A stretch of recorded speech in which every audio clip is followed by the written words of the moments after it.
പിതാവിൻ്റെയും പുത്രൻ്റെയും പരിശുദ്ധാത്മാവിൻ്റെയും നാമത്തിൽ ആമേൻ. ഈശോയിൽ സ്നേഹം നിറഞ്ഞവരെ, ഇന്ന് ദുഃഖശനിയാണ്. വലിയ ശനി എന്ന് സഭയിൽ അതിനെ വിളിക്കുന്നു. ഈശോയുടെ മരണം മൂലം വലിയ ദുഃഖമുണ്ടായി. ഈ ഭൂമി മുഴുവൻ അതിൽ വിറങ്ങലിച്ചു. വലിയ ഭീതിയുണ്ടായി, വിഷമമുണ്ടായി. അതിൻ്റെ ദുഃഖം എല്ലാവരിലേക്കും പടർന്നു. അതുകൊണ്ട് അതിനുശേഷം വരുന്ന ദിവസവും ദുഃഖശനി എന്ന് ദുഃഖവെള്ളിയെ തുടർന്ന് നമ്മൾ പറയുന്നു. പക്ഷെ സഭ പ്രതീക്ഷയോടെ, പ്രത്യാശയോടെ മുമ്പോട്ട് നോക്കുമ്പോൾ അത് ദുഃഖിച്ചിരിക്കുന്ന ഒരു ദിവസമല്ല, അതൊരു വലിയ ശനിയാണ്.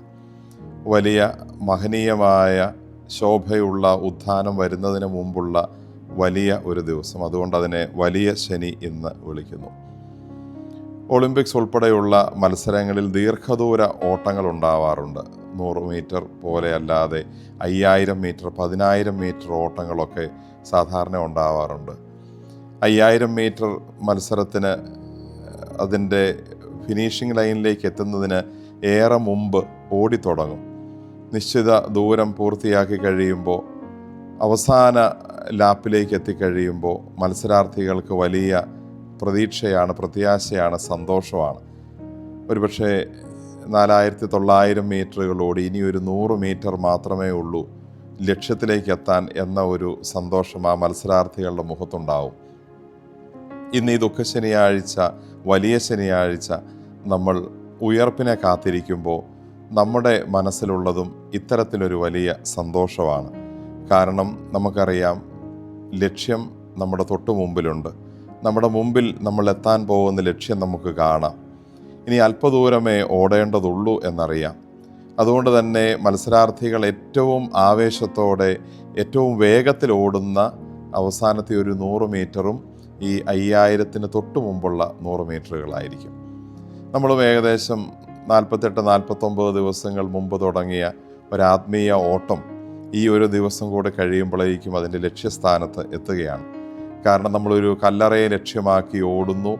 ആ കല്ലറ ഉത്ഥാനത്തിൻ്റെ വാർത്ത തരുന്ന കല്ലറയാണ്. അതിലേക്ക് ഓടിയെത്തുമ്പോൾ നമ്മൾ പ്രതീക്ഷിക്കുന്ന ഒരു വാർത്ത കേൾക്കുമെന്നുള്ളത് കൊണ്ട് നമ്മൾ ഏറ്റവും ആവേശത്തോടെ, സന്തോഷത്തോടെ, പ്രത്യാശയോടെ ആയിരിക്കുന്ന ദിവസമാണിന്ന്. ക്രിസ്ത്യാനിറ്റിയെ ഒറ്റ വാക്കിൽ പറയാമോ എന്ന് ചോദിച്ചാൽ നമുക്ക് പല ഉത്തരങ്ങൾ അതിനെ കണ്ടെത്താം.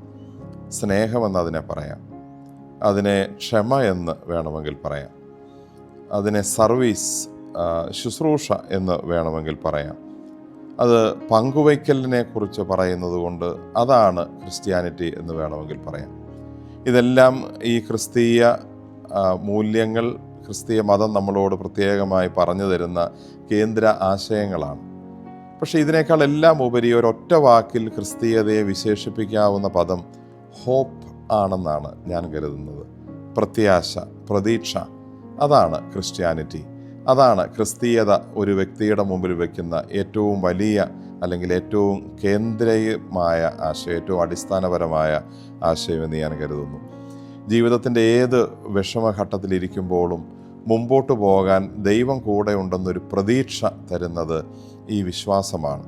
അതുകൊണ്ട് തന്നെ ഒരുപക്ഷെ നമ്മുടെ മതത്തെ, നമ്മുടെ വിശ്വാസത്തെ ഏറ്റവും നന്നായി വ്യാഖ്യാനിക്കാവുന്ന, ഒറ്റ വാക്കിൽ പറയാവുന്ന ഒരു പദം പ്രത്യാശ, ഹോപ്പ് എന്നതായിരിക്കും. ഇന്നത്തെ ദിവസം പ്രത്യാശയുടെ ദിവസമാണ്. പ്രത്യാശയോടെ നമ്മൾ നാളെ ഈശോയുടെ ഉയർപ്പിനെ കാത്തിരിക്കുന്നു. അത് നാളെ ഒരു ദിവസത്തേക്ക് മാത്രമല്ല, ഈ ജീവിതം മുഴുവനുമുള്ള ഒരു ദിവസമാണ്. അല്ലെങ്കിൽ ജീവിതം മുഴുവനും നമ്മുടെ മനസ്സിൽ നമുക്ക് ഉണ്ടാവേണ്ട പ്രധാന ആശയവും ഈ ഹോപ്പ് തന്നെയാണ്. ജീവിതത്തിൻ്റെ ഏത് പടുകുഴിയിലേക്ക്, ഏത് പ്രശ്നത്തിലേക്ക് വീണുപോയാലും അതിൽ നിന്ന് കയറി വരാനുള്ള വലിയ പ്രത്യാശയാണ് ദൈവം നമുക്ക് കൈപിടിക്കാനുണ്ട് എന്ന കാര്യം നമുക്ക് തരുന്നത്. അതുകൊണ്ട് തന്നെ ജീവിതം മുഴുവൻ പ്രത്യാശയാണ്. ഫ്രാൻസിസ് മാർപ്പാപ്പ നമ്മളെ പ്രത്യാശയുടെ തീർത്ഥാടകരെന്നാണല്ലോ വിശേഷിപ്പിച്ചത്. കല്ലറയിൽ വെച്ച ഒരു ശരീരം അഴുകിത്തീർന്ന് ഇല്ലാതാകുമെന്ന് കരുതിയല്ല നാം കാത്തിരിക്കുന്നത്. മറിച്ച് ഒരു വിത്ത് മണ്ണിൽ കുഴിച്ചിട്ടതുപോലെ നിശ്ചിത ദിവസങ്ങൾ കഴിയുമ്പോൾ ആ വിത്തിന് മുകളിലുള്ള മണ്ണിനെ പൊട്ടിച്ചു മാറ്റി, വകഞ്ഞു മാറ്റി ഊർജ്ജസ്വലമായ ഒരു നാമ്പായി ആ വിത്തിൽ നിന്ന് പുതിയൊരു മുള പുറത്തു വരുന്നത് പോലെ ഒരു വാർത്ത കേൾക്കാനാണ്, ഈശോയുടെ ഉയർപ്പ് കാണാനാണ് നാം കാത്തിരിക്കുന്നത്. ഇത് ഉയർന്നു വരും എന്നുള്ള ഉറപ്പാണ് നമ്മുടെ പ്രത്യാശ. ജീവിതത്തെ മുമ്പോട്ട് നോക്കാൻ, അല്ലെങ്കിൽ ജീവിതത്തിന് പ്രചോദനം കിട്ടാൻ നമുക്കുള്ള ഏറ്റവും വലിയ ബലം നമ്മുടെ ജീവിതത്തിൽ ദൈവം തരുന്ന ഈ പ്രത്യാശയാണ്. അതിൻ്റെ അടിസ്ഥാനമാണ് ഈശോയുടെ ഉയർപ്പ്. നമ്മൾ പറയുന്ന എല്ലാ വിശ്വാസത്തിൻ്റെയും എല്ലാ പ്രത്യാശയുടെയും അടിസ്ഥാനം ഈശോയുടെ ഈ ഉയർപ്പ് തന്നെയാണ്. ഈശോ മരണം കൊണ്ട്, കല്ലറ കൊണ്ട് തീർന്നില്ല, മഹനീയമായ ശോഭയോടെ ഉയർത്തു എന്നുള്ളത് ഈശോയോടൊപ്പം നടക്കുന്ന, ജീവിക്കുന്ന എല്ലാവർക്കും ജീവിതത്തിൻ്റെ ഏത് പ്രതിസന്ധി ഘട്ടങ്ങളിലും അതുപോലെ ഉയർത്തു വരാൻ പറ്റും എന്നുള്ള വലിയ പ്രത്യാശയാണ് തരുന്നത്. ഈ പ്രതീക്ഷയാണ് പുതിയ ജീവിതം നമ്മുടെ മുമ്പിൽ വയ്ക്കുന്നത്. യേശുക്രിസ്തു എന്ന ആ ദൈവം കൂടെ ഉള്ളപ്പോൾ നമുക്കൊന്നിനെയും ഭയപ്പെടേണ്ടതില്ല. പൗലോസ്ലീഹ ഓർമ്മിപ്പിക്കുന്നു, ക്രിസ്തുവിലായിരിക്കുന്ന ഏവനും ഒരു പുതിയ സൃഷ്ടിയാണ്. ഒരു പുതിയ സൃഷ്ടിയാവുക എന്നതാണ് പരമപ്രധാനം. ഇങ്ങനെ രണ്ട് പ്രധാനപ്പെട്ട ആശയങ്ങൾ പൗലോസ്ലീഹായും ഇതിനോട് ചേർത്ത് നമ്മളോട് പറയുന്നുണ്ട്. ഈ ഒരു പുതിയ ജീവിതത്തിലേക്ക് കടക്കുന്നതിൻ്റെ സൂചനയായി സഭ ഇന്ന് രണ്ട് അർത്ഥവത്തായ, ഏറെ പ്രാധാന്യമുള്ള രണ്ട് പ്രതീകങ്ങൾ ഉപയോഗിക്കുന്നു: പുത്തൻ വെള്ളവും പുത്തൻ തീയും. നമ്മുടെ മാമോദീസായിൽ നമുക്ക് ലഭിച്ച വിശുദ്ധിയുടെ ജലത്തിൻ്റെ സൂചന നമ്മളെ ഒരിക്കൽ കൂടി പുത്തനാക്കുന്ന, വെണ്മയാക്കുന്ന ജലം. അതുപോലെ നമ്മളിലെ എല്ലാ തിന്മയും എരിയിച്ചു കളഞ്ഞ് ശുദ്ധമാക്കുന്ന അഗ്നിയുടെ സൂചന. അഗ്നിക്കുള്ള ഏറ്റവും വലിയ പ്രത്യേകത, ഭാരതീയ പാരമ്പര്യങ്ങളിൽ, പശ്ചാത്തലങ്ങളിൽ, പഞ്ചഭൂതങ്ങളിൽ അഗ്നിക്ക് മാത്രമുള്ള പ്രത്യേകത, ബാക്കി 4 ഭൂതങ്ങളും സ്വയം മലിനമാകുമ്പോൾ അഗ്നി മാത്രം സ്വയം മലിനമാകാതെ മറ്റുള്ള എല്ലാ മാലിന്യത്തെയും നശിപ്പിച്ച് കളയുന്നതാണ്. പരിശുദ്ധാത്മാവാണ് ഈ അഗ്നി. രണ്ടാമതൊരു പ്രതീകം വെള്ളമാണ്. വെള്ളം, ജലം ജീവൻ്റെ അടിസ്ഥാനമാണ്. വെള്ളമില്ലാതാവുമ്പോഴാണ് ചെടികൾ വാടുന്നത്. ഈ കാലത്ത് തന്നെ വലിയ ഉച്ച നേരങ്ങളിലെ കൊടും ചൂടിൽ നമ്മൾ തളരുമ്പോൾ നമുക്ക് വീണ്ടും ജീവൻ തരുന്നത് നമ്മൾ കുടിക്കുന്ന ജലമാണ്. ഇന്ന് പുത്തൻ വെള്ളവും പുത്തൻ തീയും നമുക്ക് ദേവാലയത്തിൽ നിന്ന് വെഞ്ചരിച്ച് കിട്ടുമ്പോൾ നമ്മൾ പുതിയ സൃഷ്ടികളായി നമ്മുടെ മാമോദീസായിലെ വിശുദ്ധി നവീകരിക്കണമെന്ന് പരിശുദ്ധാത്മാവിൻ്റെ തീക്ഷ്ണതയോടെ, അഗ്നി ജ്വാലകളായി ഇറങ്ങിയ പരിശുദ്ധാത്മാവിൻ്റെ ശക്തിയോടെ നമ്മൾ ഈശോയെ പ്രസംഗിക്കണമെന്ന് ഓർമ്മിപ്പിക്കുന്നു. ജീവനില്ലാതെ കിടക്കുന്നതിന് നമ്മൾ പ്രതീക്ഷയാകണമെന്നാണ്.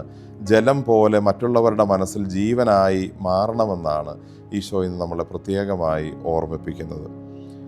ഈ രണ്ട് പ്രതീകങ്ങളും, ജലവും അതുപോലെ അഗ്നിയും, രണ്ടും പരിശുദ്ധാത്മാവിൻ്റെ സൂചനകളാണെന്ന് നമ്മൾ പഠിച്ചിട്ടുണ്ട്. ജീവൻ്റെ അടിസ്ഥാനമാണ് ചൂടും വെള്ളവും. നമ്മളിൽ ദൈവികമായ ചൂട് ഉണ്ടാവുമ്പോൾ അത് സ്വീകരിച്ച് നമ്മുടെ ജീവിതം മറ്റുള്ളവർക്ക് ജീവൻ കൊടുക്കുന്ന ജലം പോലെയായി മാറാൻ സാധിക്കും, അല്ലെങ്കിൽ സാധിക്കണമെന്ന് ദൈവം നമ്മളെക്കുറിച്ച് ആഗ്രഹിക്കുന്നു.